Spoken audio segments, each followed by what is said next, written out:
Good morning student. मैंने आपको पर्यायवाची शब्द पहले पढ़ाए थे 1 से 11 तक। आज हम आपको 12 से 22 तक पढ़ाएंगे। तो देखिए, आप सबसे पहले आपका है मित्रम।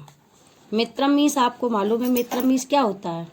दोस्त, मित्र, है ना, जो आप इंग्लिश में बोलते हैं फ्रेंड, है ना, उसको संस्कृत में कहते हैं मित्रम, हिंदी में बोलते हैं दोस्त। तो मित्रम शब्द जो है उसको संस्कृत में और कौन कौन से उनके नाम होते हैं वो मैं आपको पर्यायवाची शब्द में बताऊंगी। मित्रम मीन्स होता है बंधु, सखा, सहचर। बंधु आपका फ्रेंड भी होता है, सखा भी आपका फ्रेंड होता है और सहचर भी आपका फ्रेंड होता है। ये सभी नाम जो आपके हैं वो संस्कृत में हैं। तो क्या है मित्रम का? बंधु, सखा, सहचरा।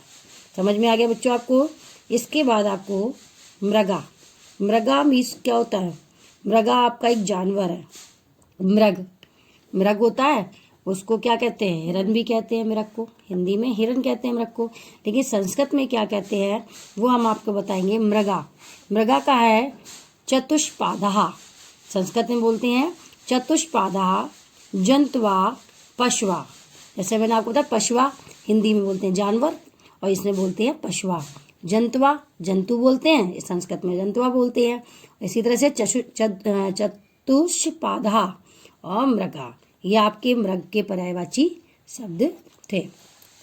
नेक्स्ट आता है मेघ। मेघा। मेघ किसको कहते हैं? बादल को। मालूम है मेघ किसको कहते हैं? बादल आपका हिंदी वर्ड है, मेघ कहते हैं बादल को। मेघ, इसमें संस्कृत में क्या बोलते हैं? मेघा। हा आहा लगाते हैं क्योंकि पीछे विसर्ग लगी है, तो इसको बोलेंगे आहा, मेघहा। इसका पर्यायवाची वर्ड है जलदहा।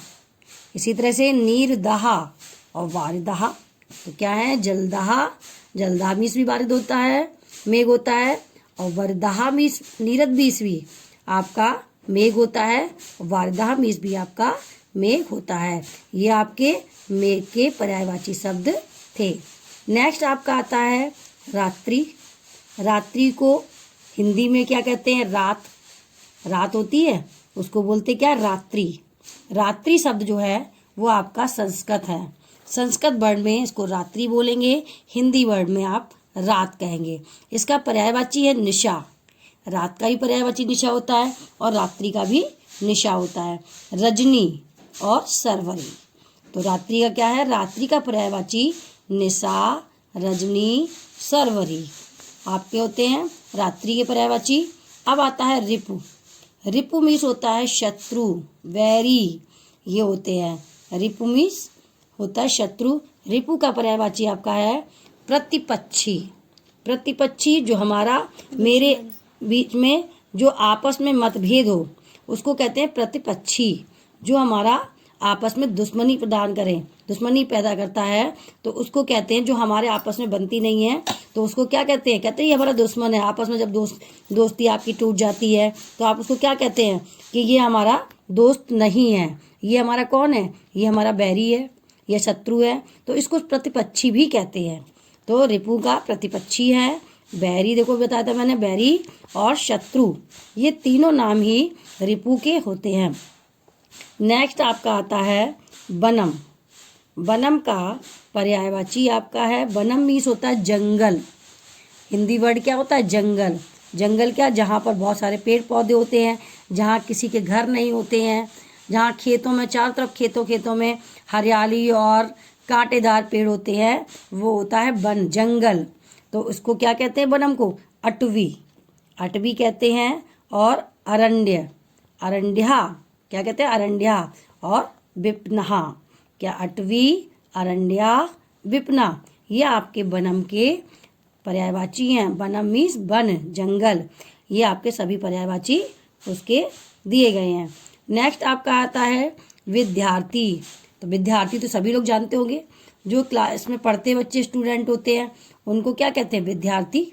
विद्या धन अर्थी, मैंने आपको पहले ही बताया था कि संधि क्या होती है? विद्या धन अर्थी। जहाँ विद्या लोग सीखने जाते हैं तो विद्यार्थी कहलाते हैं। जहाँ विद्या सीखते हैं स्टूडेंट या विद्यार्थी जो विद्या जहाँ सीखते हैं उसको ही हम विद्यार्थी कहते हैं। तो विद्यार्थी का मतलब होता है छात्र, ये सबको मालूम ही छात्र होता है। इसके बाद जो जहाँ पर हमें ज्ञान दिया था, जैसे हम आपको ज्ञान दे रहे तो क्या ज्ञानार्थी हो गए। ज्ञान देने वाला क्या ज्ञानार्थी, क्योंकि जहाँ आपने विद्या को ग्रहण किया आप विद्यार्थी हो गए। उसी तरह से ज्ञान को अर्जन करने वाला ज्ञानार्थी हो गया। और शिक्षार्थी, शिक्षा को ग्रहण किया शिक्षार्थी। और शिष्या भी आप हो जाते हैं। तो क्या है, विद्यार्थी के पर्यायवाची आप छात्र, ज्ञानार्थी, शिक्षार्थी और शिक्षा, ये आपके विद्यार्थी के पर्यायवाची शब्द हैं। नेक्स्ट आपका आता है विधाता। विधाता जो है वो हमारा भगवान। विधाता को क्या बोलते हैं, भगवान। तो विधाता का जो पर्यायवाची शब्द हैं वो आपके इस तरह से हैं, ईश्वरा। ईश्वरा मीन्स क्या होता है, विधाता या भगवान।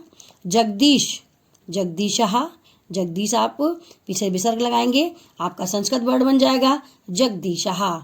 जगत कर्ता, जो जग का पालन करता है उसको कहते हैं जगत कर्ता। तो कौन करता है, हमारा ईश्वर। हमारी देखभाल कौन करता है, ईश्वर करता है इसको, इसलिए इसको जगत कर्ता कहा जाता है। तो विधाता को ईश्वरा, जगदीशा, जगत कर्ता कहते हैं। समुद्र, समुद्र आपने देखा, समुद्र बहुत लोगों ने, आप लोगों ने देखा होगा समुद्र क्या होता है, जहाँ बहुत बड़ा सा तालाब बहुत विशाल में बना होता है, उसमें पानी भरा होता है, उसको कहते हैं समुद्र। तो समुद्र क्या कहा है, जलनिधि, जलधि। जलधि में जल, जहाँ पे जल बहुत अधिक है वहाँ जलाधि हो गया, जलधि। फिर जलनिधि, जलनिधि, जल का निधि, जो पूरे में पूरा टैंक, काफ़ी बड़ा टैंक है, उसमें पानी भरा हुआ है बहुत टैंक का, जैसे एक मैदान में काफ़ी बड़ा सा बना होता है, उसको कहते हैं जलनिधि। रत्नाकर, उसमें से बहुत सारे रत्नाकर भी मिलते हैं समुद्र में। और सागर, जो बहुत बड़ा चीज़ होती है उसको सागर भी बोलते हैं। तो समुद्र का पर्यायवाची है जलधि, जलनिधि, रत्नाकर और सागर। पता आपको, समुद्र में ही जब आपका सागर मंथन हुआ था तो उसमें बहुत सारे आपके रत्नाकर निकले थे। तो वही रत्नाकर जो होता है समुद्र, उसी को सागर कहते हैं, उसी को जलधि कहते हैं, उसी को जलनिधि कहते हैं। सृष्टि, सृष्टि, सृष्टि जिसमें जगत का पालन होता है। सृष्टि, जगत, प्राकृतिक रचना। तो सृष्टि में क्या होता है, सृष्टि जो होती है पूरी हमारी सृष्टि, पूरा ब्रह्मांड, सृष्टि प्राकृतिक समाई होती है और सभी उसकी रचना की जाती है। सूर्य, आदित्य, दिनेश, दिवाकरा, सविता। सूर्य का पर्यायवाची जो है आदित्य, आदित्य भी बोलते हैं, आदित्यः, दिनेशः, दिवाकरः, सविता। ये आपके सूर्य के पर्यायवाची शब्द थे। सभी लोग इन सभी पर्यायवाची को लर्न करेंगे पेपर के लिए। इसमें से आप सभी लोग पर्यायवाची जरूर पढ़ें।